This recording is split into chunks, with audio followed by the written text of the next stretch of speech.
bismillah. أعوذ بالله من الشيطان الرجيم.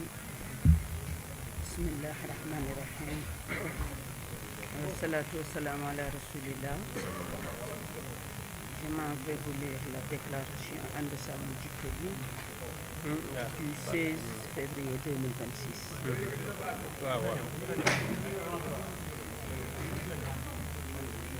Chers compatriotes, mesdames et messieurs de la presse, de toutes les fois où And Samm Jikko Yi s'est retrouvé devant la presse, fidèlement à sa mission de veille et d'alerte contre les antivaleurs, cette fois-ci est de loin la plus tragique d'enjeux et la plus douloureuse de conséquences. C'est au prix de l'ultime atome d'amour-propre de chacun d'entre nous que nous avons payé le courage de faire face à la nation sur ce scandale qui attrait le Sénégal à la barre de l'honneur et de la dignité humaine des peuples. Ce point de presse constitue donc un exercice de vérité auquel And Samm Jikko Yi se soumet par devoir et en toute responsabilité envers le peuple sénégalais qui a fini de consacrer le caractère institutionnellement social d'un collectif dont le plébiscite englobe aussi bien l'ensemble des segments que l'ensemble des sensibilités religieuses de notre société. Revenons sur les faits. Une enquête conjointe de la police nationale du Sénégal et de la police française a permis le démantèlement d'un réseau criminel transcontinental d'homosexuels pédophiles spécialisé dans la transmission volontaire du VIH-Sida, opérant entre plusieurs pays africains et la France. Le cerveau, un certain Pierre Robert, de nationalité française, qu'un journal local, dans un trait d'esprit inspiré, a surnommé le patron du mal. Le monsieur au début a commencé par ferrer des jeunes désœuvrés, partisans du moindre effort, moyennant de modiques sommes d'argent. Il les incitait à des vidéos pornographiques.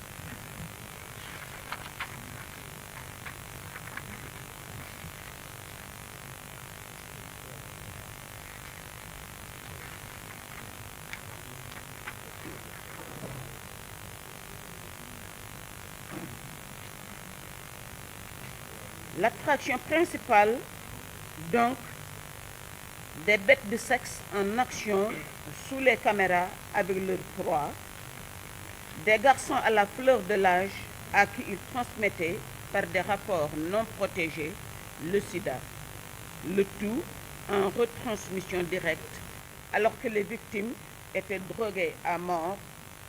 On peut affirmer sans risque de se tromper que ce monsieur Robert est un des rares nostalgiques de la traite négrière. Oui, c'est cette France amie, dont les citoyens, disons-le, sont récidivistes des faits, qui nous rétribue ainsi d'être mieux traités ici que chez eux par cette infamie. Oui, ce sont des Sénégalais, jamais rassasiés des fioritures de ce monde, qui ont ainsi pour lui fait la perte de ces jeunes innocents. Allah en est témoin, nous ne nous sentons plus de honte à seulement tenter de restituer cette horreur. À un certain seuil de l'aliénation de l'âme humaine, les mots refusent de dire quoi que ce soit. Alors, messieurs, mesdames, qu'est-ce qui se passe? Nous avons dit en introduction que And Samm Jikko Yi, par devoir de vérité, a convoqué ce point de presse.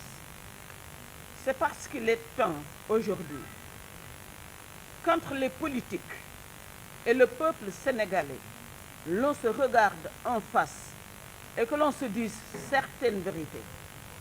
Le Sénégal est un pays musulman à 96% de sa population et croyant à 100%, toute sensibilité confondue. Par quel stratagème lui a-t-on adopté un système de gouvernance laïque c'est un mystère des abysses. Par définition, la laïcité ne reconnaît, ni ne salarie, ni ne subventionne le culte.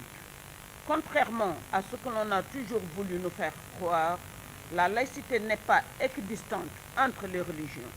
La laïcité ne reconnaît pas l'existence de Dieu.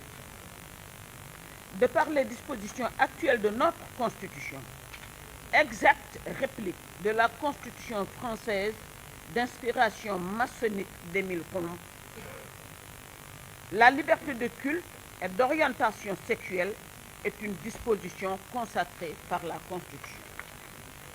Il ressort de cette réalité que le Sénégal est sous le dictat de toutes les conventions ratifiées par les gouvernements successifs qui se sont relayés au pouvoir, notamment en ce qui concerne les droits sexuels tels que définis dans le protocole de Maputo et la contrainte des financements et afférents et dont les régimes successifs ont bénéficié à outrance. Un dictat donc dont le régime actuel, du fait du principe de la continuité de l'État, devra faire face. De par les dispositions actuelles de sa législation, le Sénégal ne peut pas réprimer l'homosexualité.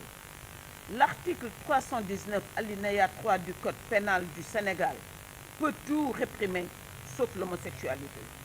C'est une loi laxiste qui dit tout ce qu'on veut bien lui faire dire. Le Sénégal, même dans son code de la presse, interdit de décrier l'homosexualité. Il est extrêmement important que le peuple sache que l'agenda du genre est une idéologie portée par les Nations Unies qui renie le culte et qui par conséquent conditionne ses rapports, ses financements, son aide aux pays pauvres et son partenariat à cette réalité, et que la laïcité est la religion de la République qui défend cette idéologie. Il faut que le peuple sache qu'à moins d'un sursaut national sans précédent, la santé physique et mentale de toute une génération et le legs culturel et religieux de toute une nation seront passés à l'épée des principes républicains. Au moment où vous le voyez, l'État s'attelait au dilatoire, l'agenda s'activait. Pierre Robert, lui, travaillait. La machine onusienne était en branle dans tous les départements genre de l'État, par le biais des ONG de l'agenda, des organisations des droits de l'homme et du Fonds monétaire international. And Samm Jikko Yi, dès le premier mois de leur accession au pouvoir, précisément le 24 mai 2024, a adressé une première correspondance aux nouvelles autorités. Objet, félicitations, bénédictions et rappel de leurs promesses au sujet du projet de loi portant criminalisation de l'homosexualité. Deuxième correspondance, le lundi 13 janvier 2025, au président de la République, au Premier ministre, avec ampliation au président de l'Assemblée nationale. Ce n'est que le jeudi 20 février 2025 qu'enfin And Samm Jikko Yi a été reçu par le président de l'Assemblée nationale et le 20 mai 2025 par le groupe parlementaire PASTEF. Toutes ces correspondances, toutes ces audiences eurent le même résultat, de vagues promesses qui aujourd'hui encore demeurent en l'état. Le dimanche 12 octobre 2025, And Samm Jikko Yi Femmes a organisé à la mosquée inachevée un grand rassemblement dénommé Journée Xeex Mbon, où il fut mis un accent expressément sur l'avancée inexorable de l'agenda LGBTQI+, et la mise en œuvre par l'État des dispositions du protocole de Maputo relativement aux droits sexuels et à l'identité de genre qui consacre le libre choix de l'orientation sexuelle. La journée Xeex Mbon de Kaolack du dimanche 11 janvier 2026, toujours contre l'agenda, portait la même doléance. L'État du Sénégal fit la sourde oreille jusqu'à ce qu'éclate la bombe Pierre Robert et cette menace de propagation du VIH-Sida partout sur le territoire national.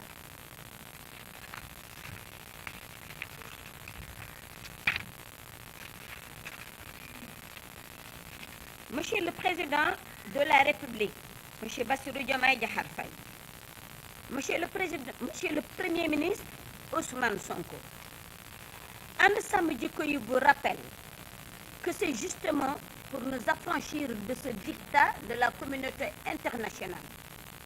C'est pour sortir des griffes de l'agenda du genre qui a conduit l'Occident à la crise existentielle et à l'indigence morale. C'est à cause de tout cela que le peuple sénégalais a fait cette révolution héroïque qui a séduit le monde. Une révolution qui, le 24 mars, vous a porté au pouvoir au premier tour. Une révolution alors que vous étiez un parti d'opposition parce que votre parti incarnait la rupture et l'avènement d'une ère de souveraineté nationale. Vous allez criminaliser l'homosexualité. Vous le ferez parce que ce fut votre promesse principale de campagne et que vous ne sauriez concevoir le droit de décevoir, et vous le savez. Nous portons le même sang et avons en partage le même héritage de Ngor et de Djomb Djomb. Vous allez tenir parole. Le peuple sénégalais n'acceptera pas un autre coup de poignard dans sa dignité de peuple croyant d'un autre Pierre Robert. Samm Jikko Yi reste ferme sur la date butoir du 8 avril, après laquelle elle se réserve la suite à apporter à sa démarche. Ce sera après consultation avec toutes les parties prenantes. D'une façon ou d'une autre, il faudra que cette question soit réglée.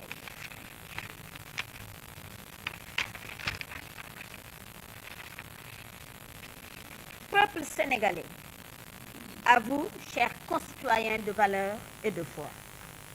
Et encore, et surtout à vous, jeunesse de conscience, espoir de demain, futur dépositaire de ce beau legs d'humanisme et de sagesse.